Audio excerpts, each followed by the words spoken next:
In this step-by-step tutorial, I will show you how you can create a Steam account from scratch on mobile.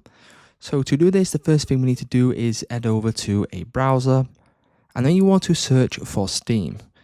So I will open up Steam right here. Now once we are on the Steam homepage, you want to click on the three lines in the top left-hand corner. From here, you want to select Login. And then as you will notice now, you will then be on this page. So what we need to do is we now need to scroll down. You will now see an option for create an account.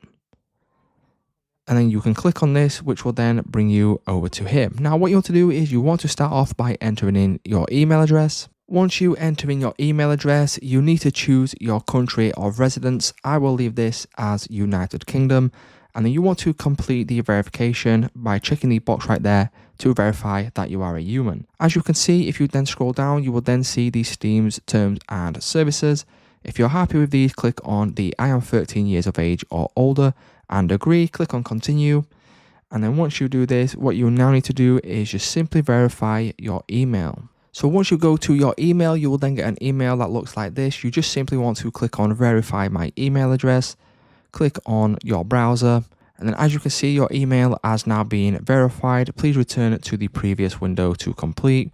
Head back over to this page, and then as you can see, what you will then be able to do is create your new account. So it's just that simple, guys. That's how you can create a Steam account on mobile.